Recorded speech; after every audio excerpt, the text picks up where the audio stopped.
Well, we are starting a new sermon series this morning. I'm going to spend the next several weeks looking together through the Gospel of Luke. And if I could give a thesis statement to the Gospel of Luke, it would be this: Jesus is for everybody. Jesus is for everybody. Jesus is for the rich and for the poor. Jesus is for men and for women. Jesus is for sinners and for saints. Jesus is for insiders and outsiders. Jesus is for everybody. And the way that Luke makes this clear, the way he emphasizes this thesis statement, just how for everybody Jesus is Luke's emphasis on how Jesus treats those who would otherwise think that Jesus would never be for them. The lowly and the marginalized and the broken. The picked on and the pushed around. Those who had been told by everybody else that they were a nobody. To them, Luke lifts them up and makes clear that they know that they are right in the center of everybody. And Jesus is for everybody. It's important to me that we understand this from the outset as we go into this series for the next several weeks, that Jesus is for everybody. Because in this series, we are going to emphasize, to focus in on the ways that Luke characterizes Jesus' gospel in this upside down way, that he takes Jesus' mission and ministry and flips things around in ways that you don't expect. Those who are low are lifted up. Those who are outside are brought in. We're going to look really closely at that, but I want to understand those of us who are here today, those of us who are in, so to speak, right? We're here, we're in church. A lot of us would say we're part of Team Jesus. Sometimes when we hear things like these kinds of messages that Luke proclaims, we can start to believe that, well, maybe that doesn't include me, right? Like, I'm here, I'm part of the inside crowd, and if we're talking about how Jesus is for the outside, that maybe he's not for me. If that's you, even just a little bit, I want you to hear this word of comfort today from our friend Luke. Jesus is for everybody, so that means you too. So hear that word of comfort today, but in the weeks to come, we're also going to hear some words of challenge. Because if Jesus is for everybody, that does mean that Jesus is for you, but that also means that Jesus is for them. If Jesus is for me and people like me, well, that also means that Jesus is for people who are absolutely unlike me. Jesus is for everybody. Luke starts his gospel making that clear from the outset. We're going to look today at the first story in which Jesus really interacts with people and invites them to follow him. And in this story, it's not just a story of the way Jesus did things then. It's a bit of a pattern that is set for how Jesus continues to do things now. What it looks like, it's a blueprint, really, for how people make the move from just being people who know about Jesus to becoming people who want to follow Jesus. Going through the story, I'm going to lay out 3 steps that I see in this story of how Jesus called his first disciples then, but also how Jesus calls all of us to be disciples now. And as you listen to the story today, I want to encourage you to try to see yourself in this story. Some of you today, I'm going to hazard to guess, there's some people here today, you would not call yourself a follower of Jesus. That's not how you would characterize yourself. That's not you. And if that's true of you, I want to say, I am so glad you're here. There's a deep longing for Dave and I both that Knox would be a place where people who don't call themselves followers of Jesus would want to come maybe learn a little bit more about him. So if that's you today, just just listen. Just say, okay, what does this look like? What does this invitation to following Jesus look like? There are some here today who you would say, yes, I do consider myself a follower of Jesus. I'm so glad you're here. But as you listen to this story today as well, you've got to remind ourselves sometimes, those of us who've been maybe following Jesus for a while, we need to remember it's not a once and done decision. Following Jesus is a lifelong process of taking step after step after step, of following him as he calls us to continue to move and to grow. So we're going to jump in. We're going to start today in the Gospel of Luke, chapter 5, and we're going to take kind of bit by bit through this story that Luke tells us, starting at verse 1. Luke tells us that once, while Jesus was standing beside the lake of Gennesaret and the crowd was pressing in on him to hear the word of God, he saw 2 boats there at the shore of the lake. The fishermen had gone out of them and were washing their nets. So here's how this story begins. We're on the shores of the lake Gennesaret. It's also the Sea of Galilee. And this whole crowd has gathered. Jesus has gained enough reputation thus far at chapter 5 in Luke that people want to hear more about him. Crowds are pressing in to be taught by him. But not these fishermen. They're just there. They're finishing up their workday. They're just going about their business so they can go home. They are not there because of Jesus. They're not trying to become followers of Jesus. They're just getting their work done. They're at the lake. They're at their workplace, and Jesus just shows up. I can imagine some of you might feel that way today, or at least you can remember a time when you did. A time either today or sometime in your past when you weren't saying to somebody, gosh, I'd really like to learn how to follow Jesus. Can you teach me how to do that? Now, there might be people here today, excuse me, who somebody just said to you, hey, we're going to church, come on. And you're like, here we are, I'm at church, I guess Jesus is here too, right? You're not looking for Jesus, and yet Jesus kind of just shows up. These would become disciples at the outset. They weren't looking to follow Jesus. But I have to think that as they were cleaning their nets, as they were going about their work, as Jesus was teaching, they were listening. That's the very simple first step of what it means to become a follower of Jesus. It's simply listening.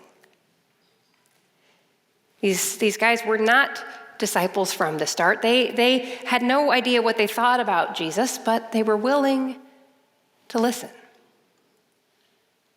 Dave and I have told you the story before about a guy from our previous congregation, a guy named Will.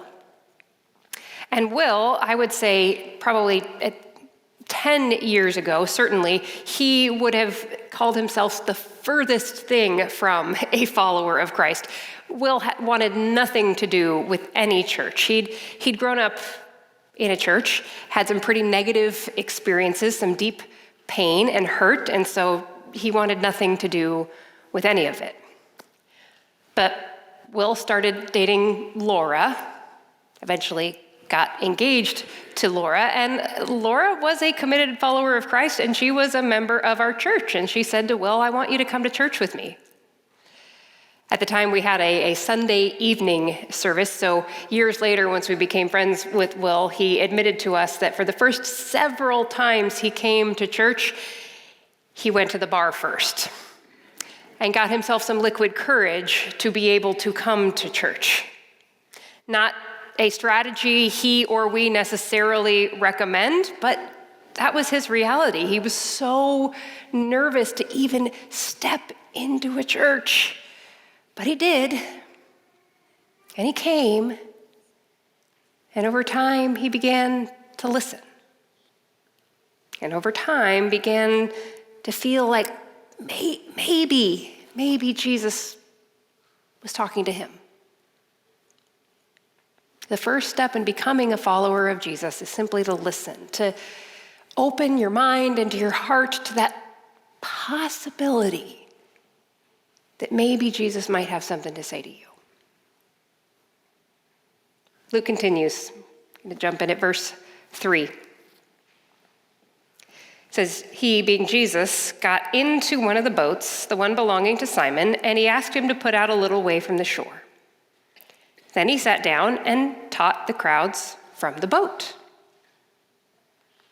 So Jesus is teaching this crowd, and he sees these fishermen still undecided, just over there cleaning their nets on the sidelines, listening, and he does this interesting thing. He asks them for their help.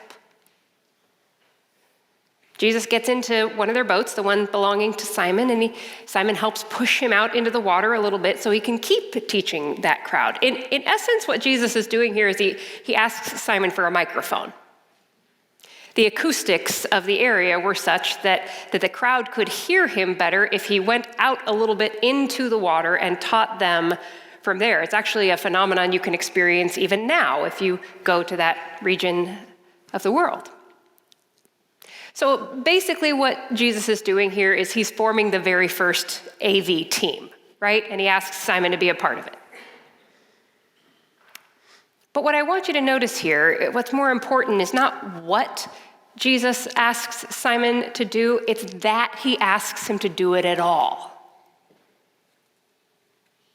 Jesus saw that Simon was listening, and so he invited Simon to take just that next step in becoming his follower by asking Simon to participate, to get in the game.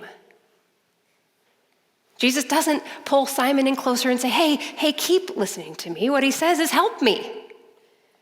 Let me use your boat so that people can hear me. Jesus saw that Simon had this unique gift that he could offer Jesus to help Jesus do more of what he wanted to do. And you know what? Jesus sees the same thing in you.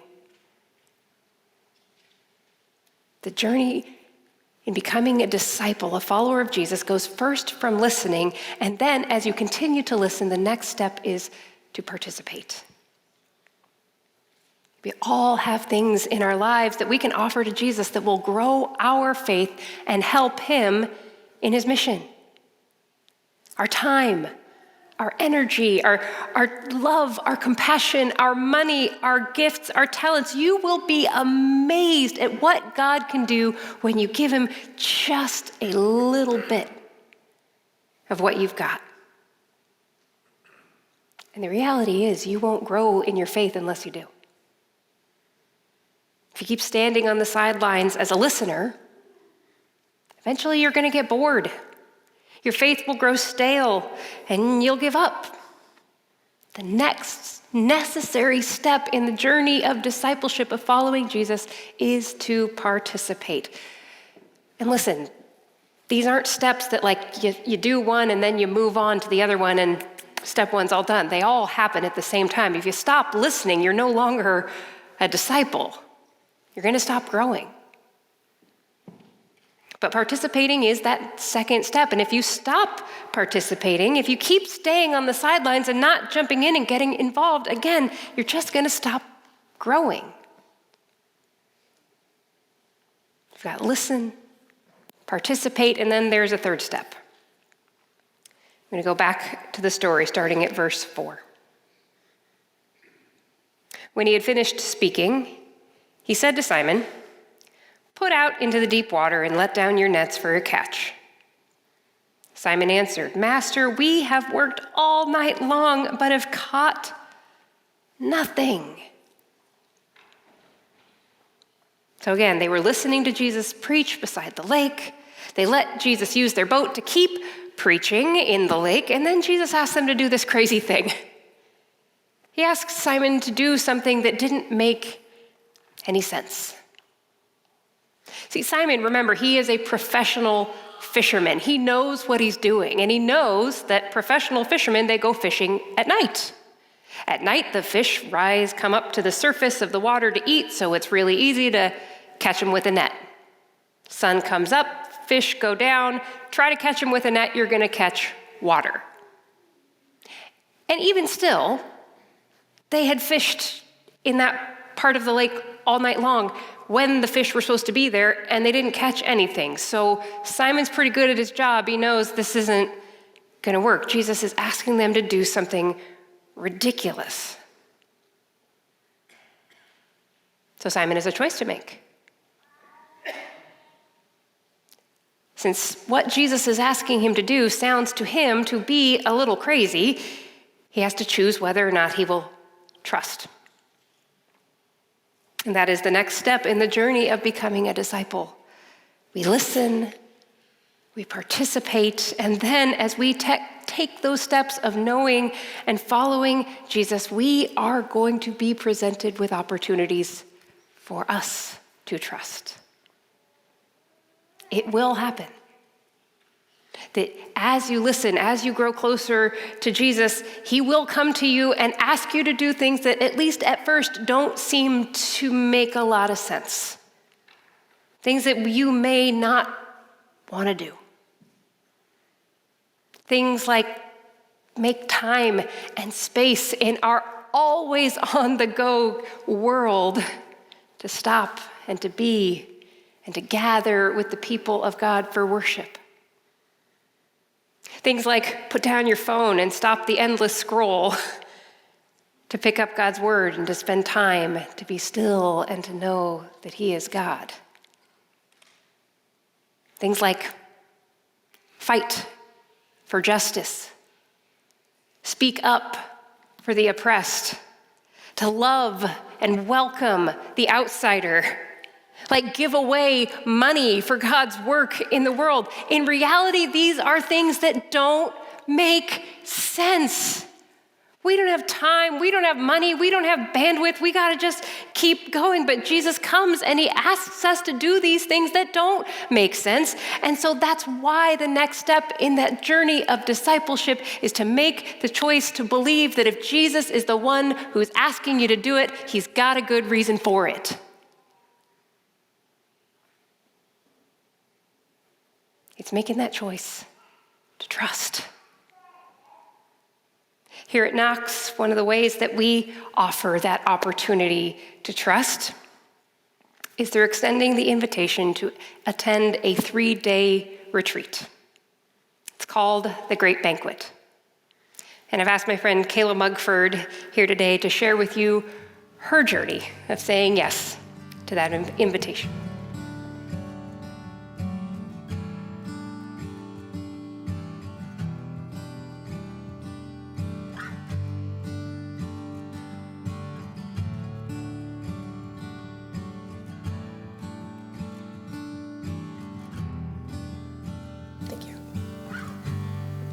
I think it's on. Yeah. So twice a year, Knox hosts this retreat called the Great Banquet. Some of you have heard of it, some have not, and those who have been really don't need an explanation. The Great Banquet is a 72-hour experience beginning on Thursday night and ending on Sunday night. For 3 days, guests live together and study in a worshipful time of singing, prayer, and discussion. The banquet promises to nourish you physically, mentally, and spiritually. Guests feast on deliciously prepared meals, hear talks about the spiritual journey others are on, and they are in full fellowship with other believers. I received my first Great Banquet invitation in the fall of 2022. I thought that I was in a decent place. I had been a Christian for 12 years, and I had done a lot of faith work. The year 2022 was one where I had just climbed out of a pit of grief that had once threatened to consume my entire life. Something else was consuming me now, and it was busyness. Becca shared that participation is a part of answering the call of Jesus to follow him, and I know how to participate. In that season, I was president of my kids' school PTA. I shuttled them to and from activities on the daily, and I served in multiple roles across community groups. It was not uncommon for me to sit in more than one board meeting a week. I was constantly on the go. I thought that I was doing the Lord's work and engaging my community so much. I was serving in not just any, but in every capacity that I could. And because I feel the need to do everything all at once, I was also training for the Chicago Marathon at the same time. I was going and doing and doing and going, and there was no stopping me. I had one training run one day with my friend Erin Clemens, who attends Knox here, and she handed me a little business card with some information and an acronym. It said IPGB. And she said, I would love to invite you to the Indian Prairie Great Banquet, Kayla. I think you're going to love it. She gave me no other information and asked me to add the next retreat date to my calendar. What am I going to do there? Why am I going to love it? Why do I need it? What is it about? Why is it 3 full days? Where? And how am I going to add this entire weekend, including an entire Friday, into my already packed schedule? I asked her all the questions, and she answered none of them. This is where one word, trust, comes in. I have a love-hate relationship with this word. I have a childhood upbringing that has plenty of trauma in it. I had a lot of problems very early in my marriage, and I have buried 2 children. It can be really hard for me to trust. Trusting in God is not something I do naturally or well. I wasn't sure if I could trust that I would enjoy the banquet, but I was intrigued. I told Erin that I was going to add the weekend to my calendar, but I'd need to be late the first night. I had a school board candidate forum that I was hosting for my district, and I couldn't miss that, so Jesus would have to wait. Here's something I didn't really know about myself at the time, but Erin did. I was burnt out. I was tired. I was anxious, frustrated, fatigued. I was always there for somebody else. My yeses were abundant. My nos were rare. Listening for and participating has never been a problem for me, not in Jesus' call and not in anyone else's call. That wasn't the hard part. The hard part for me is trusting him in what he's going to ask me to do. My going and my doing, I was striving for a sense of control. I tell my son, who's 10, often that he must have been born with ants in his pants. He wiggles and talks, and he has a need to always be doing something. He doesn't care what he's doing as long as he's moving. It's a genetic condition he inherited from his mother. I really, really hate sitting still. It feels really uncomfortable. Waiting is the worst. And I was afraid that a retreat like the Great Banquet was going to slow me down. It was going to consume 3 days of precious time that I needed for more important things.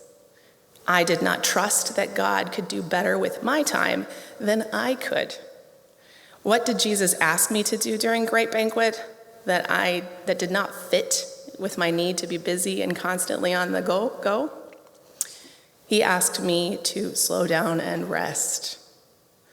And when I trusted that it was okay to rest, it changed a lot for me. I wish I could say that when I left that first banquet, my entire life changed. I came home, I broke the chains of busyness, and made rest a priority.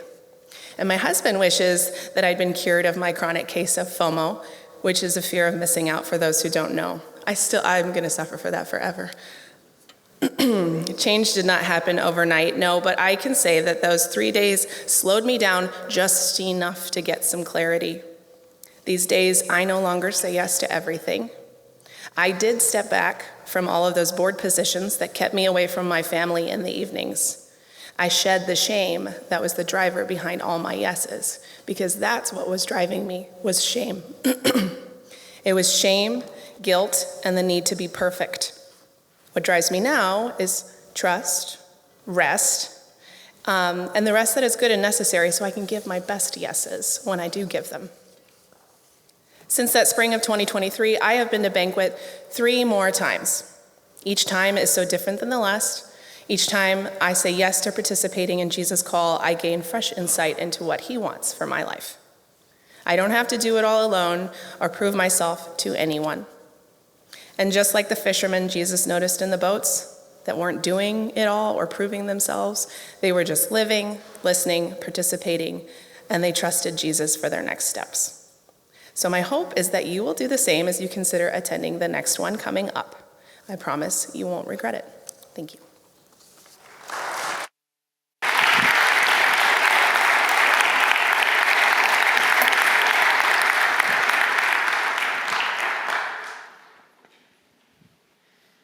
I know that attending the great banquet is not the only way to trust Jesus, and it might not be the way Jesus is calling you to trust, but it might. And it is a pretty good one. So if you are at all intrigued, out in the Commons, you'll find these pretty flyers that give you a little bit more information, as well as the dates of the next 2 upcoming weekends. And you can hear stories from anybody who has attended banquet themselves. Can look around and see some hands. Any of them can tell you the difference it made for them.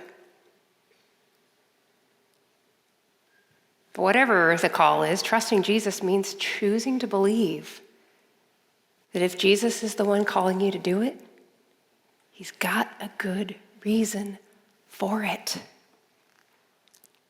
And so we're going to finish up our story in Luke to see how. Going back to verse 4. When he had finished speaking, he said to Simon, "Put out into the deep water and let down your nets for a catch." Simon answered, "Master, we have worked all night long, but have caught nothing. Yet if you say so, I will let down the nets." When they had done this, they caught so many fish that their nets were beginning to break. So they signaled their partners in the other boat to come and help them. And they came and filled both boats, so they began to sink. But when Simon Peter saw it, he fell down at Jesus' knees, saying, "Go away from me, Lord, for I am a sinful man." For he and all who were with him were amazed at the catch of fish that they had taken. And so also were James and John, sons of Zebedee, who were partners with Simon. Then Jesus said to Simon, "Do not be afraid. From now on, you will be catching people." When they had brought their boats to the shore, they left everything and followed him. The fishermen put their trust in Jesus. They said, "Because you say so," they let down their nets. And they got to see Jesus do what only Jesus can do. And when we put our trust in Jesus, we get that very same thing. Not boats full of fish, I hope, but lives filled with blessing. When we put our trust in Jesus, we get that sense of Jesus' presence when we thought we were all alone. When we put our trust in Jesus, we get that word of encouragement that came just at the right time when we thought we couldn't go on. When we put our trust in Jesus, we get the provision of that resource when we didn't know how we were going to make it. When we put our trust in Jesus, we get this power that we know. We get this ability to do these things that we absolutely know we could not do on our own. I know that this is true because I experience it time and time again in my own life. When you put your trust in Jesus, you get to see Jesus do what only Jesus can do. And friends, Jesus is for everybody. So the question for us to consider as we come to this table today, if Jesus is for you, are you for him? Are you willing to listen? Are you ready to participate? Can you find within yourself the ability to trust? Will you open your heart and your mind in your own life to the possibility that Jesus might want to do in and through you what only Jesus can do? I, for one, can't wait to see him do it. So let's come to his table together.